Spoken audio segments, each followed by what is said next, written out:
Ташка жөлөнүп өлгөн эне. Аттың өмүр эми гана божураган балдарды таап, жашоонун кызыгы башталганда күчкө толуп турган жигит о дүйнө сапар тартты. Ата энесинин алдынан кетти. Никелеп алган аялын жесир кылып кетти. Анан да мотурайган 4 баланы жетим кылып кетти. Балдардын баары майда, улуусу болгону 12 жашта. 4 баланын түйшүгү эненин мойнуна түштү. Ал дагы күйөөсүнүн абдан камкор болгонун көзү өткөн соң гана даана билип отурат. Эркектин милдеттери аялга жүктөлүп, убакыт балдарды тарбиялоого, анан да бүтпөс түйшүккө арналды. Турмуштук кыйынчылыктарды жалгыз жеңүүгө бел байлады. Күнү түнү иштеди. Күндүз талаада иштеп, түнү тамак жасап, уктаса уктайт, уктабаса жок. Атасыз күндөр өтө берди. Балдардын өмүрүн тилеп, аларга кам көрүүдөн башка эч маанилүү иш жок. Оор күндөр, айлар, жылдар өтүп, балдар чоңоюшту. Алар бой тартып, өз алдынча жашап, өз алдынча үй бүлө курганда да эне балдарынын түйшүгүн унуткан жок. Жылдар өтө берди. Баягы жаштайынан жесир калып, балдар үчүн өз өмүрүн, жаштыгын курмандыкка чалган эне 65 келди. Колунда калган кичүү баласы келинчегинин сөзүнө кирип, айылдагы атадан калган үйдү сатуу үчүн апасын көндүрдү. Жаштардын максаты акчаны алып шаардан үй алуу. Келин максатына жетип, айылдан көчүп кетишти. Кабаттуу үйдөн батир алышып, баягыдай айылдагы жакшылык жамандыктарга үзбөй катышкан эне кудум эле капаска түшкөн куштан айырмасы болбой калды. Арманын угаар адам жок. Жада калса, жөн эле сүйлөшүп отурганга жан таппай зар болду. Айылга кайра кетейин десе, бара турган үй жок. Ден соолук болсо күн сайын начарлап, акыры сүйлөй албай калган. Күндөрдүн биринде апасын баккысы келбеген балдары чогулуп, алгач кезектешип кароону чечишти. Ансыз да көөдөнү арманга толгон эне керексиз буюмдай биринен экинчисине өтүп, келиндери да жаман сүйлөп, кадимкидей эле орой мамиле кылып калышкан. 9 ай эненин боюнда жатып, эми адам болуп калган балдарынын кордугуна эне чындап чарчады. Чыдамы кетти. Барлашкан адам болбогон соң, бара-бара ал такыр эле унчукпай калды.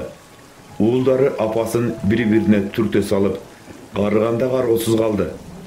Апасынын айынан бир туугандар бири-бири менен урушкан, чырдашкан күндөр көнүмүш жашоого айланды. Энени кароо кезеги кичүү балага келген. Кичүү уулу аялы менен 5 күнгө эс алууга кетип жатканын айтып, улуу агасына чалды. Апамды карай тургула, сага алып барайын деп, айтары менен агасы ачууланып, мен үйдө эмесмин деп өчүрүп коет. Апасын алып келбейт деп ойлоп, телефонду өчүрүп уйкуга кетет. Анын тынч уйкусуна эч нерсе тоскоол болбойт. Анткени аялы 7 жылдан бери төрөбөйт. Ошентип агасынын каршылыгына карабай, апасын алып барат. Эшикти ачат деп ойлоп такылдатты, кыйкырды. Телефондон чалса да агасынан жооп болбоду. Иниси салган ызы чуудан кошуналар көчөгө чыгып, агасынын азыр эле жүргөнүн айтышат. Көпкө күтпөй кошунасына кайрылып, апам силердикинде отура турса болобу? Келгенде алып кетет деди. Макул болуп, апасы кошунанын үйүндө калды. Түрткүнчү болуп калганына кейип, эринин катуу тиштеп алган экен, оозунан кан агып кетти. Көздөрү жаштап, араң эле кыймылдаган буттары менен басымыш болуп коет. Шамга жакындаганда улуу баласы эшикти ачып калар деген үмүт менен анын дарбазасына кайра барат. Отура берди, башка арга жок. Өз балдарына кылган жакшылык, камкордуктар үчүн ушундай жооп болгонуна эненин эзилбеген жери калбаган чыгар. Отурган жеринде катып, буттары кыймылдабай калганда, кароосуз калган эне өткөргөн өмүрүн, кыйынчылык менен адам кылган балдарынын жашоосун эстеп турду. Жашабай жаш кеткен, Ээрчишпей эрте кеткен, сүйүшпөй жерге сиңип кеткен, жыргабай жалп өчкөн, 35 жыл мурда таштап кеткен күйөөсүнө арыздангысы келди. Балдардан кылган мамилесин айтып, жеңилдегиси келди. Өмүрүн балдарына арнап, акырында жалгыз калган эненин жанында азыр суук менен караңгылык гана бар. Курсагы ач эне бир нерсе таап жеш үчүн көчө бойлоп дүкөн издеп жөнөдү. Кыбырап отуруп же дүкөнгө жетпей, же кошунаныкында кала бербей, такыр талаада калмай болду. Караңгы түндө жалгыз калган апасынын кайда калганына уулдарынын бири да кызыкпады. Баладан жакшылык көрбөгөн эне катуу чарчап, көчөдөгү ташка жөнөнгөн боюнча уйкуга кеткенин байкабай калды. Эртең менен улуу баласы машинеси менен жумушуна баратып, жол боюнда отурган кемпирди көрүп өтө берет. Бирок токтой калып, апам болуп жүрбөсүн деген ой келет. Артка кайтып келип караса, апасы эч эле катып калган экен.